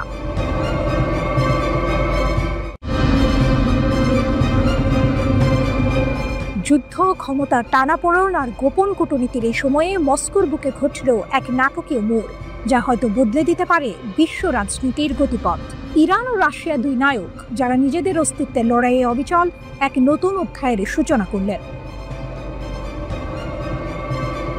মস্কোর মঞ্চে দুই নায়ক, প্রতিরক্ষা সহযোগিতার নতুন সমীকরণ। 21 জুলাই মস্কোর সুরক্ষিত কক্ষগুলোতে এক ঐতিহাসিক বৈঠক অনুষ্ঠিত হলো, যেখানে রাশিয়া এবং ইরানের প্রতিরক্ষা মন্ত্রীরা সামরিক সহযোগিতার এক নতুন দিগন্ত উন্মোচন করলেন। এই দুই রাষ্ট্র, যারা পশ্চিমা শক্তির কঠোর নিষেধাজ্ঞার মুখেও নিজেদের অবস্থান ধরে রেখেছে, এবার আরও দৃঢ়ভাবে কাঁধে কাঁধ মেলালো। রাশিয়ার প্রতিরক্ষা মন্ত্রী আন্দ্রেই বেলাজভ এবং ইরানের প্রতিরক্ষা মন্ত্রী আজিজ নাসিরজাদে এর এই বৈঠক ছিল দুই দেশের মধ্যে কৌশলগত সম্পর্ক আরও গভীর করার চলমান প্রচেষ্টার অংশ। ইরানের রাষ্ট্রদূত কাজেম জালালি গর্বের সাথে ঘোষণা করলেন, এই বৈঠকের বিষয় ছিল সামরিক এবং প্রতিরক্ষা ক্ষেত্রে দ্বিপাক্ষিক সহযোগিতা জোরদার করা। মস্কোতে ইরানি দূতাবাসের বিবৃতিতে যৌথ প্রতিরক্ষা উদ্যোগের প্রতি দুই দেশের অবিচল অঙ্গীকারের কথাই তুলে ধরা হলো। এ যেন এক শক্তিশালী জোটের আগমনী বার্তা, যা বিশ্বকে নতুন করে ভাবতে বাধ্য করবে। ক্রেমলিনের অন্দরমহলে পারমাণবিক রহস্য, এক মহাকাব্যিক চাল। একই সময়ে ক্রেমলিনের অন্দরমহলে আরও এক গভীর আলোচনা চলছিল। রাশিয়ার প্রেসিডেন্ট ভ্লাদিমির পুতিন ক্রেমলিনে ইরানের শীর্ষ নেতা সাইয়েদ আলী খামেনির সিনিয়র উপদেষ্টা আলী লারিজানিকে স্বাগত জানান। এই বৈঠক কেবল আঞ্চলিক পরিস্থিতি নিয়ে আলোচনা ছিল না, এর কেন্দ্রবিন্দুতে ছিল ইরানের পারমাণবিক ফাইল। ক্রেমলিনের মুখপাত্র দিমিত্রি পেসকভ জানান, লারিজানি মধ্যপ্রাচ্যের ক্রমবর্ধমান পরিস্থিতি এবং ইরানের পারমাণবিক কর্মসূচির সর্বশেষ আপডেট পুতিনের কাছে তুলে ধরেছেন। ক্রমবর্ধমান আঞ্চলিক উত্তেজনার মধ্যে এই কূটনৈতিক যোগাযোগ বিশ্বকে এক বড় প্রশ্নের সামনে দাঁড় করিয়েছে। রাশিয়া কি কেবল স্থিতিশীলতা চাইছে, নাকি ইরানের পারমাণবিক সক্ষমতাকে আরও শক্তিশালী করার পেছনে তার কোনো উদ্দেশ্য রয়েছে? রাশিয়ার পক্ষ থেকে রাজনৈতিক সমাধানের কথা বলা হলেও পশ্চিমাদের ভয়ের আড়ালে লুকানো থাকতে পারে এক গভীর কৌশল। যখন পশ্চিমা বিশ্ব ইরানের পারমাণবিক কর্মসূচির হ্রাস টানার চেষ্টা করছে, তখন রাশিয়ার এই ঘনিষ্ঠতা এক নতুন বার্তা দিচ্ছে। লারিজানি যখন পুতিনের কাছে পারমাণবিক কর্মসূচির আপডেট দিচ্ছিলেন, তখন কি শুধু তথ্যের আদান প্রদান হচ্ছিল, নাকি রাশিয়া এবং ইরানের দুই নায়ক এমন কোনো গোপন চুক্তিতে আবদ্ধ হচ্ছিলেন যা পারমাণবিক প্রযুক্তি বা সামরিক সহায়তার বিনিময়ে বিশ্বমঞ্চে তাদের ক্ষমতাকে আরও কয়েকগুণ বাড়িয়ে দেবে? এই বৈঠকগুলো কি কেবল কূটনৈতিক প্রথা মেনে চলা আনুষ্ঠানিকতা ছিল, নাকি এটি ছিল পশ্চিমা বিশ্বের ওপর চাপ সৃষ্টির এক মহাকাব্যিক চাল? যদি সত্যি ইরান এবং রাশিয়ার মধ্যে পারমাণবিক প্রযুক্তি বা উন্নত সামরিক সরঞ্জাম বিনিময়ের কোনো গোপন চুক্তি হয়ে থাকে, তাহলে তা মধ্যপ্রাচ্য এবং বিশ্বের ক্ষমতার ভারসাম্যে এক ভূমিকম্প ঘটাবে। এই দুই নায়কের পদক্ষেপ, যারা একদিকে নিজেদের প্রতিরক্ষা জোরদার করছেন, অন্যদিকে পশ্চিমা আধিপত্যকে চ্যালেঞ্জ জানাচ্ছেন, বিশ্বকে এক নতুন স্নায়ু যুদ্ধের দিকে ঠেলে দিতে পারে। এই নাটকীয় মোড় কি বিশ্বকে এক নতুন ভূ রাজনৈতিক লড়াইয়ের দিকে নিয়ে যাচ্ছে, নাকি এটি কেবল নিজেদের আত্মরক্ষার এক দৃঢ় প্রচেষ্টা?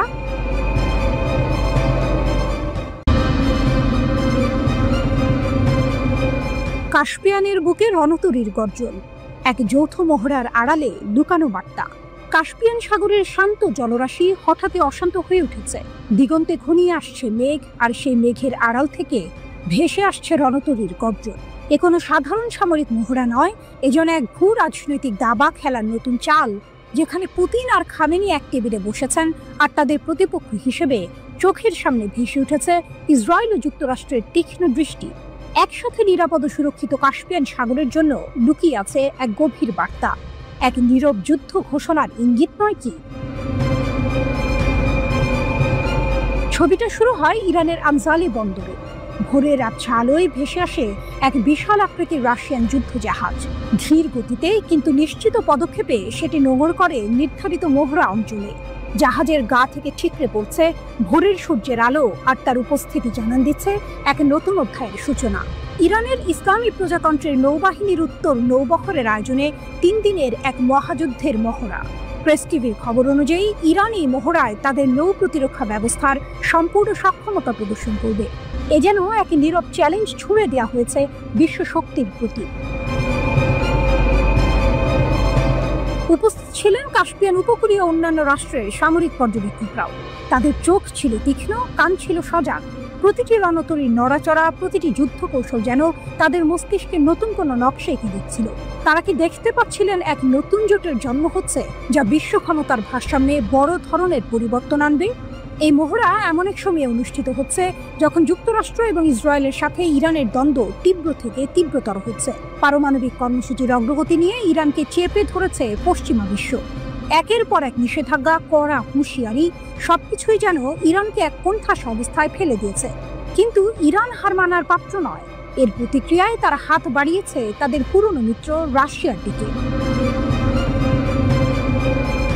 মস্কোতে ঘটে যাওয়া একটি আকস্মিক বৈঠক যেন এই নাটকের কেন্দ্রবিন্দুতে পরিণত হয়েছে। ইরানের সর্বোচ্চ নেতার একজন শীর্ষ উপদেষ্টা মস্কো উড়ে গিয়েছিলেন রাশিয়ার রাষ্ট্রপতির সাথে দেখা করতে। অ্যাসোসিয়েটেড প্রেসের খবরে বলা হয়েছে, এই বৈঠকের মূল বিষয় ছিল তেহরানের পারমাণবিক কর্মসূচি। এই হঠাৎ করে ঘটে যাওয়া বৈঠকটি যেন এক শীতল যুদ্ধের আভাস দিচ্ছিল, যেখানে পুরনো বন্ধুত্বের সুতো ধরে নতুন করে জোট বাঁধা হচ্ছে। এই বৈঠকটি কেবল পারমাণবিক কর্মসূচি নিয়ে আলোচনার জন্য ছিল, নাকি এর আড়ালে লুকিয়ে ছিল আরো বড় কোনো পরিকল্পনা? কাস্পিয়ানের বুকে রাশিয়ান যুদ্ধজাহাজের উপস্থিতি, ইরানের সামরিক সক্ষমতার প্রদর্শন, আর পশ্চিমাদের সাথে ইরানের তীব্র দ্বন্দ্ব, সবকিছু মিলে এক বিস্ফোরক পরিস্থিতি তৈরি হয়েছে। এই মহড়া কি কেবল সামরিক শক্তি প্রদর্শনের একটি ধাপ, নাকি এটি ইসরায়েল ও যুক্তরাষ্ট্রের প্রতি এক নীরব সতর্কবার্তা? পুতিন ও খামেনির এই যৌথ পদক্ষেপকে প্রমাণ করে যে তারা পশ্চিমাদের চাপ মোকাবেলায় একজোট হয়েছেন।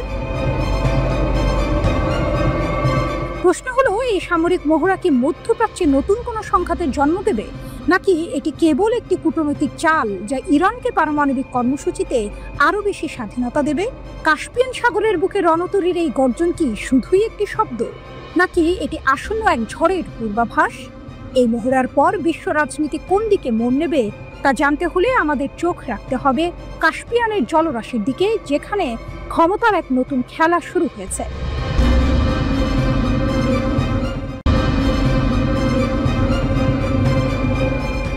গাজা যুদ্ধের উত্তাপ এখন শুধু ফিলিস্তিনি ভূখণ্ডে সীমাবদ্ধ নেই, এর আঁচ ছড়িয়ে পড়েছে লোহিত সাগরের ওপার পর্যন্ত। ইয়েমেনের সশস্ত্র বাহিনী সরাসরি ইসরায়েলের ওপর ক্ষেপণাস্ত্র ও ড্রোন হামলা চালিয়ে আবারও নতুন এক মাত্রা যোগ করেছে এই সংঘাতে। তেল আবিব ও জেরুজালেমের আকাশে বেজে ওঠা বিমান হামলার সাইরেন যেন এই ক্রমবর্ধমান উত্তেজনারই প্রতিচ্ছবি। 22 জুলাই ভোরে ইসরায়েলের বৃহত্তম শহর তেল আবিব, জেরুজালেম এবং মধ্য ইসরায়েলের বিস্তীর্ণ অঞ্চলে বেজে ওঠে বিমান হামলার সাইরেন। আতঙ্ক ছড়িয়ে পড়ে সাধারণ মানুষের মধ্যে। মানুষ ছুটে যায় নিরাপদ আশ্রয়ের খুঁজে। ইসরায়েলের সামরিক বাহিনী আইডিএফ দ্রুত জানিয়েছে, ইয়েমেন থেকে ছোড়া একটি ব্যালিস্টিক ক্ষেপণাস্ত্রকে তাদের বিমান প্রতিরক্ষা ব্যবস্থা সফলভাবে প্রতিহত করেছে। আইডিএফের বিবৃতি ছিল সংক্ষিপ্ত কিন্তু স্পষ্ট। প্রোটোকল অনুসারে সতর্কতা সক্রিয় করা হয়েছিল এবং ক্ষেপণাস্ত্রটি ইয়েমেন থেকে ছোড়া হয়েছিল এবং সফলভাবে বাধা দেওয়া হয়েছিল। আপাতদৃষ্টিতে মনে হতে পারে এটি একটি নিয়মিত ঘটনা, কিন্তু এর পেছনের প্রেক্ষাপট অনেকটাই ভিন্ন। এই হামলার পরপরই ইয়েমেনি সশস্ত্র বাহিনী এর দায় স্বীকার করে জানিয়েছে, ইসরায়েলি হামলার প্রতিশোধ হিসেবেই তারা তেল আবিবের গুরুত্বপূর্ণ বেন গুরিয়ন বিমানবন্দরকে লক্ষ্য করে এই হামলা চালিয়েছে। যদিও এই হামলায় তাৎক্ষণিকভাবে কোনো হতাহত বা বড় ধরনের ক্ষয়ক্ষতির খবর পাওয়া যায়নি, তবে বেন গুরিয়ন বিমানবন্দরের কার্যক্রম সাময়িকভাবে ব্যাহত হয়, যা টাইমস অফ ইসরায়েলের প্রতিবেদনেও নিশ্চিত করা হয়েছে। পরে অবশ্য বিমানবন্দর পুনরায় চালু হয়। প্রতিশোধের আগুন হুদাইদা থেকে তেল আবিব পর্যন্ত ইয়েমেনি সশস্ত্র বাহিনীর এই ক্ষেপণাস্ত্র হামলা কোনো বিচ্ছিন্ন ঘটনা নয়। এর ঠিক 24 ঘন্টা আগে 21শে জুলাই ইসরায়েলি বিমান বাহিনী ইয়েমেনের হুদাইদা বন্দরে ড্রোন হামলা চালিয়েছিল। ইসরায়েল দাবি করে এই হামলায় ইয়েমেনি সশস্ত্র বাহিনীর সামরিক অবকাঠামো লক্ষ্য করা হয়েছে এবং তারা পূর্ববর্তী আইডিএফ হামলায় ক্ষতিগ্রস্ত স্থানগুলো পুনর্নির্মাণের চেষ্টা করছিল। অর্থাৎ ইসরায়েল ইয়েমেনের সশস্ত্র বাহিনীর সামরিক সক্ষমতা কমাতে চেয়েছিল, কিন্তু এর ফল হয়েছে উল্টো। ইসরায়েলি হামলার জবাব দিতে হুথিরা 24 ঘন্টারও কম সময়ে দূরপাল্লার ক্ষেপণাস্ত্র এবং একাধিক ড্রোন হামলা চালায় ইসরায়েলের উপর। প্রতিবেদন অনুযায়ী এই ক্ষেপণাস্ত্রগুলো 1800 কিলোমিটার দূর থেকে নিক্ষেপ করা হয়েছিল, যা ইসরায়েলের অধিকাংশ অঞ্চলে সাইরেন বাজাতে বাধ্য করে। 21শে জুলাইও ইসরায়েলি আকাশসীমায় প্রবেশের আগে ইয়েমেনি ড্রোনগুলোকে বাধা দেওয়া হয়েছিল বলে ইসরায়েল জানায়। টাইমস অফ ইসরায়েলের তথ্য অনুযায়ী 18 মার্চ থেকে ইয়েমেনি সশস্ত্র বাহিনী ইসরায়েলের 63টি ব্যালিস্টিক ক্ষেপণাস্ত্র নিক্ষেপ করেছে। এই সংখ্যাটি কেবল একটি পরিসংখ্যান নয়, এটি মধ্যপ্রাচ্যে ক্ষমতার নতুন সমীকরণের ইঙ্গিত। ইয়েমেনিরা খোলাখুলিভাবে ঘোষণা করেছে যে গাজায় চলমান যুদ্ধের সমর্থনে তারা এই হামলা চালাচ্ছে এবং যুদ্ধ শেষ না হওয়া পর্যন্ত তাদের হামলা অব্যাহত থাকবে। ইয়েমেনের এই গোষ্ঠী ইরান সমর্থিত এবং ইসরায়েল ও যুক্তরাষ্ট্রের সঙ্গে ইরানের ক্রমবর্ধমান উত্তেজনা এই হামলায় একটি নতুন মাত্রা যোগ করেছে।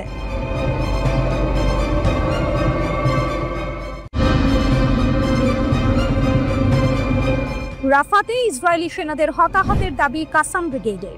ফিলিস্তিনি প্রতিরোধ আন্দোলন হামাসের সামরিক শাখা কাসাম ব্রিগেড সম্প্রতি এক চাঞ্চল্যকর দাবি করেছে। তাদের বিবৃতি অনুযায়ী দক্ষিণ গাজা উপত্যকার রাফার পূর্ব দিকে পরিচালিত বেশ কয়েকটি সামরিক অভিযানে কমপক্ষে 25 জন ইসরায়েলি সৈন্য নিহত বা আহত হয়েছে। এই ঘটনাগুলো সাম্প্রতিক দিনগুলিতে ঘটেছে বলে তারা জানিয়েছে।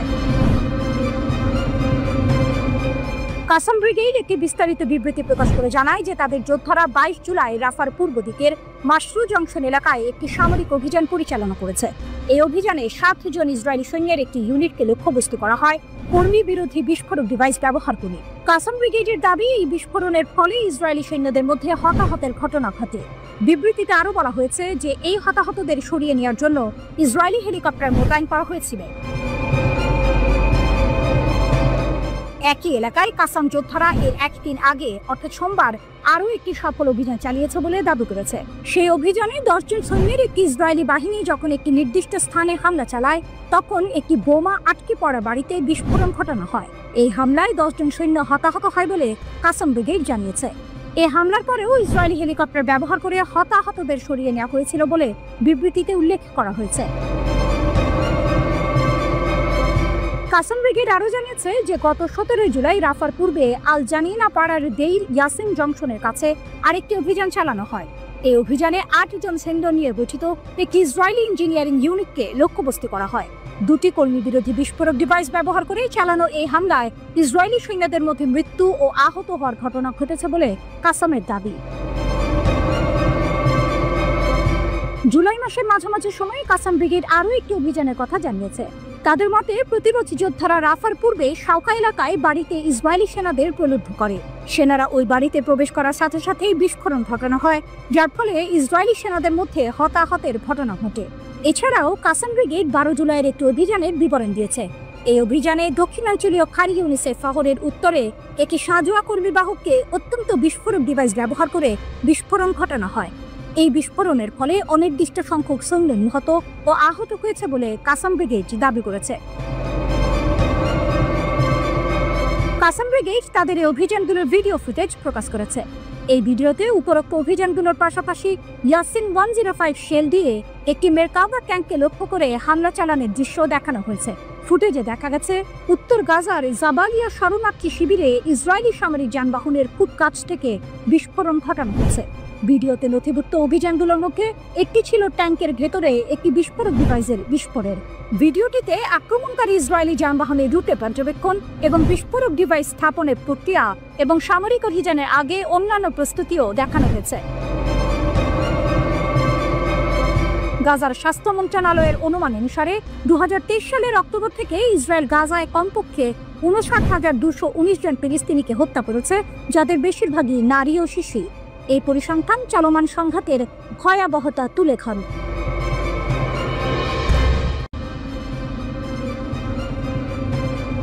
আগুন নিয়ে খেলছে ইসরায়েল, এরদোয়ানের বজ্রকণ্ঠ, যুদ্ধ ও পারমাণবিক উচ্চাকাঙ্ক্ষা।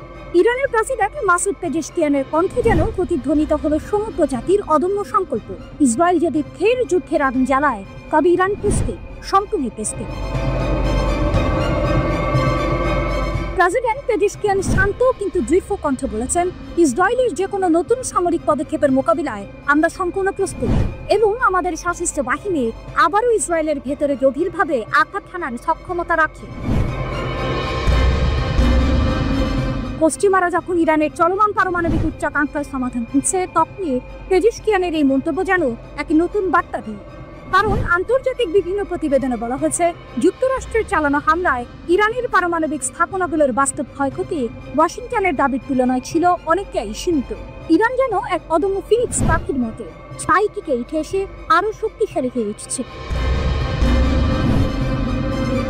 প্রেসিডেন্ট পেজেশকিয়ান 12 দিনের সংঘাতের পর কার্যকর হওয়া যুদ্ধবিরতির ওপর ইরানের কোনো আস্থা নেই। আমরা এই ব্যাপারে খুব একটা আশাবাদী নই। এসব কারণে আমরা যে কোনো সম্ভাব্য পরিস্থিতি ও প্রতিক্রিয়ার জন্য প্রস্তুতি নিয়ে রেখেছি। ইসরায়েল আমাদের ক্ষতি করেছে, আমরাও তাদের ক্ষতি করেছি।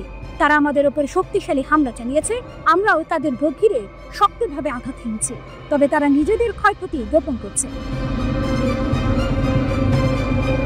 এই হলো সেই মোচন। ইসরায়েল নিজেদের ক্ষয়ক্ষতি বিকিয়ে রাখছে, এই দাবি যেন ইরানের শক্তির এক নীরব ঘোষণা। তারা কেবল প্রতিরোধী করেনি, পাল্টা আঘাত হেনেছে, যার গভীরতা ইসরায়েল প্রকাশ করতে সাহস পাচ্ছে না। আন্তর্জাতিক বিরোধিতা সত্ত্বেও ইরান তার ইউরেনিয়াম সমৃদ্ধকরণ কর্মসূচি অব্যাহত রাখতে বলে জানিয়েছেন প্রেসিডেন্ট পেজেশকিয়ান। তিনি স্পষ্ট করে দিয়েছেন, ইরানের পারমাণবিক সক্ষমতা উন্নয়নের এই কার্যক্রম আন্তর্জাতিক আইনের কাঠামোর মধ্যেই পরিচালিত হবে। প্রেসিডেন্ট পেজেশকিয়ান বলেছেন, ট্রাম্প বলেছেন, ইরানের কাছে পারমাণবিক অস্ত্র থাকা উচিত নয় এবং আমরা এই বিষয়টি মেনে নিচ্ছি, কারণ আমরা পারমাণবিক অস্ত্র স্পষ্টভাবে প্রত্যাখ্যান করি। এটি আমাদের রাজনৈতিক, ধর্মীয়, মানবিক ও কৌশলগত অবস্থা। ইরান কূটনীতিতে বিশ্বাসী, কিন্তু হুমকি বা জোর জবরদস্তি মেনে নেবে না। পেজেশকিয়ান আরও বলেন, আমাদের পারমাণবিক কর্মসূচি শেষ হয়ে গেছে বলে ট্রাম্প যে দাবি করেছেন তা একটি ভুল ধারণা মাত্র। এই মন্তব্য যেন বিশ্বকে এক কঠিন বার্তা দিবে। ইরান তার নিজস্ব পথে অবিচল, কারো হুমকিতে তারা পিছু হটবে না।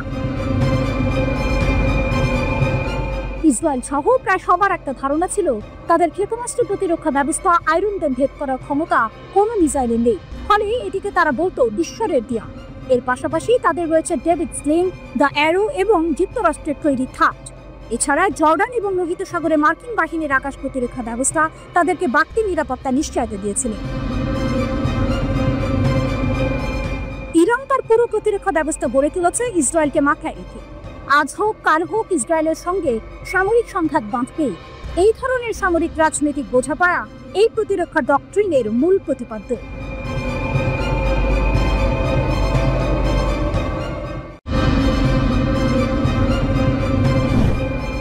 শুধু পারমাণবিক নয়, ইসরায়েলের জন্য খামেনির নতুন হুঁশিয়ারি।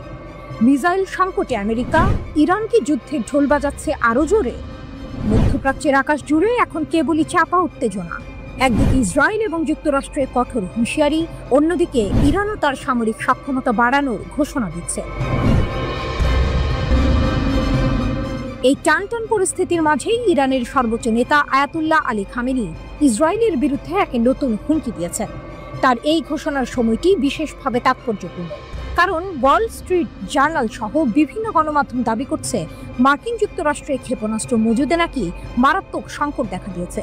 তাহলে কি ইরান এই দুর্বলতার সুযোগ নিয়ে যুদ্ধের দামামা আরও জোরে সোরে বাজাতে চাইছে?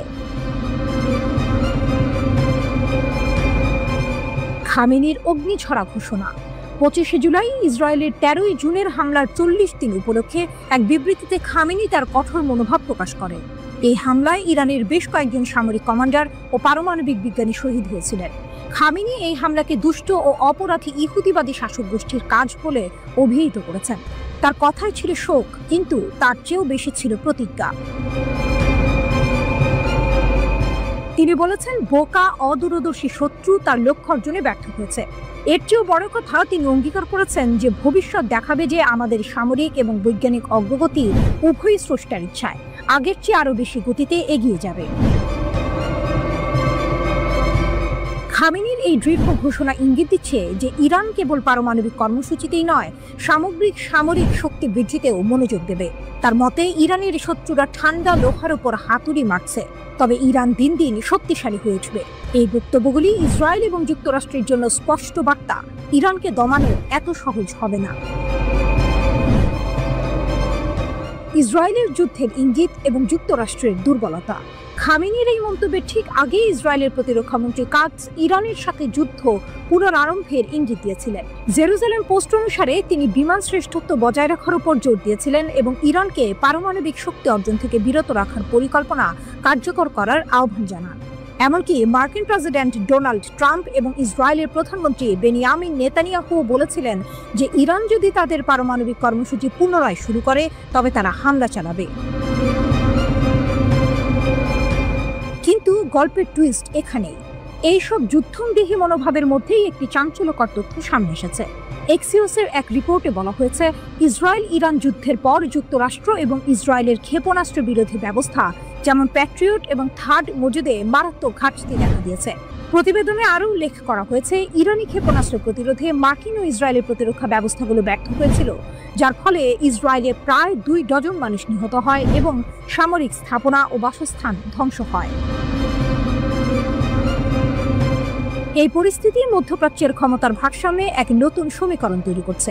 একদিকে ইরান তার সামরিক এবং পারমাণবিক সক্ষমতা বাড়ানোর দৃঢ় সংকল্প দেখাচ্ছে, অন্যদিকে ইসরায়েল এবং যুক্তরাষ্ট্র তাদের সামরিক শক্তিতে একটি অপ্রত্যাশিত দুর্বলতার মুখোমুখি হচ্ছে।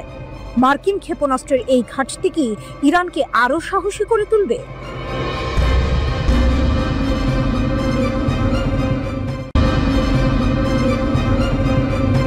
ইসরায়েল ও হামাসের সংঘাতে বাড়ছে হতাহতের সংখ্যা। গাজায় সংঘাত মারাত্মক আকার ধারণ করেছে। হামাস আক্রমণাত্মক ও প্রতিরোধমূলক উভয় হামলা বাড়িয়ে দিয়েছে। এর ফলে ইসরায়েলি প্রতিরক্ষা বাহিনী আইডিএফ জানিয়েছে, শুধু জুলাই মাসেই তাদের 16 জন সৈন্য নিহত হয়েছে। আইডিএফ এর সাম্প্রতিক ক্ষয়ক্ষতি।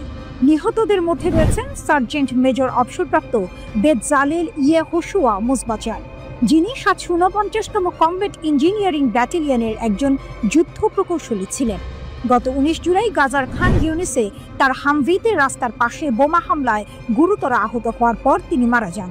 একই ঘটনায় আরও একজন আইডিএফ সৈন্য আহত হয়ে হাসপাতালে চিকিৎসাধীন। মোসবাচার গোলান হাইটসের আজনে এইতানের বাসিন্দা ছিলেন এবং তেল আবিবের কাছে ওর ইয়েহুদায় থাকতেন। তিনি সেনাবাহিনীতে যোগ দেওয়ার আগে ইসরায়েলের বিদ্যুৎ কর্তৃপক্ষের হয়ে কাজ করতেন। তিনি তার স্ত্রী, 2 বছর বয়সী মেয়ে, বাবা মা এবং কয়েকজন ভাই বোন রেখে গেছেন।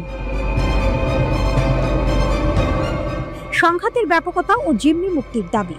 গাজা উপত্যকায় যুদ্ধবিরতি এবং জিম্মিদের মুক্তির বিষয়ে আলোচনা অচল অবস্থার মধ্যে রয়েছে, যার ফলে যুদ্ধ এখনো চলছে। 2023 সালের অক্টোবর থেকে হামাসের বিরুদ্ধে ইসরায়েলের স্থল অভিযানে মোট 457 জন নিহত হয়েছেন। এই সংখ্যার মধ্যে আইডিএফ সেনা, পুলিশ কর্মকর্তা এবং প্রতিরক্ষা মন্ত্রণালয়ের বেসামরিক ঠিকাদাররাও অন্তর্ভুক্ত। গত 7 অক্টোবর থেকে সকল ফ্রন্টে নিহত ইসরায়েলি কর্মীর মোট সংখ্যা এখন 896 পৌঁছেছে। এদিকে ইসরায়েলি জিম্মিদের আত্মীয় স্বজনরা তেল আবিবে মার্কিন দূতাবাস শাখার দিকে মিছিল করেছেন। তারা 50 জন জিম্মিকে ফিরিয়ে আনার জন্য হামাসের সাথে একটি পূর্ণাঙ্গ চুক্তি দাবি করেছেন। এই সংঘাতের ফলে সাধারণ মানুষের জীবন মারাত্মকভাবে ক্ষতিগ্রস্ত হচ্ছে, মানবিক সংকট আরও গভীর হচ্ছে এবং আন্তর্জাতিক সম্প্রদায় অবিলম্বে যুদ্ধবিরতির আহ্বান জানাচ্ছে। উভয় পক্ষের মধ্যে উত্তেজনা বৃদ্ধি পাওয়ায় এই অঞ্চলে শান্তি প্রতিষ্ঠার সম্ভাবনা আরও কঠিন হয়ে পড়ছে। স্থানীয় সংবাদ মাধ্যমগুলো বলছে, পরিস্থিতি দ্রুত অবনতির দিকে যাচ্ছে এবং যদি জরুরি ভিত্তিতে কোনো সমাধান না আসে তবে হতাহতের সংখ্যা আরও বাড়তে পারে। এই সংঘাতের জেরে আঞ্চলিক স্থিতিশীলতাও হুমকির মুখে পড়ছে। আন্তর্জাতিক মহল উদ্বেগ প্রকাশ করে দ্রুত একটি শান্তিপূর্ণ সমাধানের আহ্বান জানাচ্ছে। গাজা উপত্যকার সব লক্ষ্য অর্জন এবং হামাসকে নির্মূল করতে তেল আবিব দৃঢ় প্রতিজ্ঞ বলে মন্তব্য করেছেন ইসরায়েলি প্রধানমন্ত্রী বেনিয়ামিন নেতানিয়াহু। নেগেভ মরুভূমিতে বিমান বাহিনী ঘাঁটি পরিদর্শনকালে এক ভিডিও ভাষণে তিনি বলেন, আমরা লড়াই চালিয়ে যাব যতক্ষণ না আমরা আমাদের সমস্ত যুদ্ধ লক্ষ্য অর্জন করি। সম্পূর্ণ বিজয় না হওয়া পর্যন্ত আমরা কাজ চালিয়ে যাব। আমরা হামাসকে নির্মূল করব। গত নভেম্বরে আন্তর্জাতিক অপরাধ আদালত গাজায় যুদ্ধাপরাধ এবং মানবতা বিরোধী অপরাধের জন্য নেতানিয়াহু ও তার সাবেক প্রতিরক্ষামন্ত্রী ইয়োভ গ্যালান্টের বিরুদ্ধে গ্রেপ্তারি পরোয়ানা জারি করে। উপত্যকা জুড়ে যুদ্ধের জন্য ইসরায়েল আন্তর্জাতিক বিচার আদালতে গণহত্যার মামলার মুখোমুখি।